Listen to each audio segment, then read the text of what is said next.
Bonjour à tous et bienvenue au podcast Connaître Dieu. Aujourd'hui, je vais vous lire un message que j'ai reçu de la part du Seigneur le 12 octobre 2020.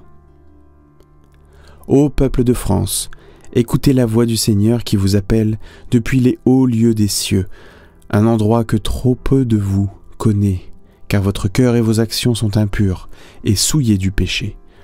Depuis le trône, où le présent, le passé et l'avenir sont devant moi, j'observe ce pays que j'ai créé de mes mains, pour lequel j'ai saigné de mes mains. Mais je suis seul, ici, à vous observer, car rien d'impur ne peut demeurer en ma présence, et c'est la raison pour laquelle je ne peux vous permettre d'y entrer, à moins que vous ne vous rendiez aux persuasions de mon esprit qui est saint, car c'est bien mon esprit qui sanctifie. Mais vous ne souhaitez pas être sanctifiés. Vous êtes comme des pourceaux qui préféraient la fange aux vertes prairies célestes que j'ai préparées pour vous. Vous êtes un peuple au cou roide comme mon Israël des temps passés. Un peuple béni par la connaissance d'une partie de mon évangile, mais qui a tourné le dos, et surtout le cœur, à votre bienfaiteur éternel. Car ne vous ai-je pas envoyé mes serviteurs que vous avez tués? Ne vous ai-je pas illuminé de ma sainte parole à travers un accès inédit à ma sainte parole? Et qu'en avez-vous fait? Vous avez préféré les prophètes des Lumières, qui n'avaient d'autre lumière que celle de Lucifer qui brillait en eux. Vous avez préféré la voie du progrès, au lieu de la voie de la progression spirituelle. Vous avez préféré la libéralisation à la liberté vis-à-vis du péché.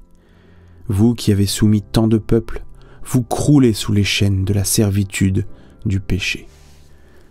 Malgré tout, je suis au milieu de vous, chaque fois que quelques-uns se réunissent en sainteté, pour moi et pour ma gloire. Je suis votre quotidien, je suis votre meilleur ami, et allié face aux défis de la vie quotidienne et aux épreuves à venir. Vous ouvrez vos portes et vos frontières aveuglément, mais moi, qui me tiens à la porte des cieux, à la porte de votre cœur, vous me laissez dehors. Votre orgueil cause votre perte, car à celui à qui l'on a beaucoup donné, il est requis beaucoup également. Cette nation a été une des nations les plus bénies sous les cieux, tant spirituellement que temporellement, mais s'est enivrée de l'abondance des richesses de la terre que je lui ai données, richesses qui bientôt lui glisseront entre les doigts. Ces richesses tant estimées qui s'évaporent de l'autre côté du tombeau. Mais les richesses spirituelles préparées pour mes fidèles jamais ne s'épuisent, jamais elles ne rouillent ou ne se corrompent, et durent pour toujours, car éternel est mon nom. Peuple de France, je vous adresse cet avertissement. Repentez-vous, car le jour du Seigneur est proche, et il est à la porte. Les cataclysmes qui vont s'abattre sur vous sont à la mesure de votre prostitution devant mes yeux. Vos souffrances passées contre l'ennemi ne sont rien en comparaison de la vague qui va déferler sur ce beau pays. Vous désirerez mourir, mais la mort fuira devant vous. Vous appellerez à l'aide, mais personne ne vous délivrera. Vous souhaiterez vous rassasier, mais crierez de douleur, tandis que vous n'avez pas à crier pour me faire entrer. Il suffit de chuchoter, et me voilà. Je me présente avec mes 1000 et mes 10 000. Oh, comme j'aimerais ne pas devoir vous laisser passer par toutes ces afflictions. Mais la justice demande justice.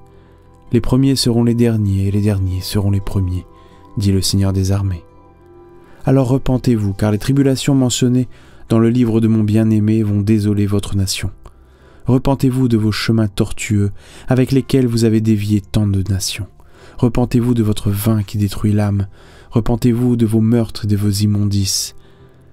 Mes chers enfants, faites-le tant qu'il est encore temps, car l'heure est proche où l'ennemi établira son siège sur les nations et vous pètera d'une verge de fer et de paroles sataniques. L'Antéchrist est parmi vous et vous ne le voyez pas. Ces faux prophètes de ténèbres vous chuchotent à l'oreille et vous trouvez cela agréable. Mais le règne du démon, du feu et du sang n'a qu'un temps, car le retour du roi des rois est proche. Mais qui supportera sa venue? Qui sera encore debout pour le voir resplendir dans les cieux, avec les myriades d'anges à ses côtés? Qui sera purifié ce jour-là afin de le voir tel qu'il est, sans chercher à se cacher, tandis que son Esprit Saint percera toutes vos cachettes? Les anges sont prêts à lancer la moisson et n'attendent que ça, Je les retiens encore un moment, mais bientôt ce sermon que je vous prêche via mon esprit sera prêché par la guerre, la révolution, la chute des marchés, le bruit des bombes et le cri des mères pour leurs enfants. Revenez à moi.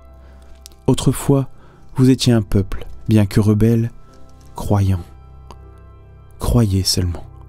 Je suis le Christ, et en dehors de moi, il n'y a point de salut pour vos âmes. Placez votre confiance en moi, et en personne d'autre. Tremblez maintenant, dans la quête in extremis pour votre salut, avant de trembler de peur, d'être pétrifié comme la femme de Lot par ce qu'elle a vu. Cherchez ma douce voix, la voix du Saint-Esprit, qui d'ici peu aura du mal à être entendue parmi tout le fracas de la démolition de cette nation, une des mères des iniquités qui domine la terre aujourd'hui. Repentez-vous, et bien que sales et noircis par le charbon du péché, vous pourrez devenir blancs et brillants, comme de la neige, reflétant la lumière de celui qui est la lumière du monde, Jésus. C'est la fin du message. Je vous souhaite à tous une bonne méditation sur ces paroles profondes. Bonne semaine.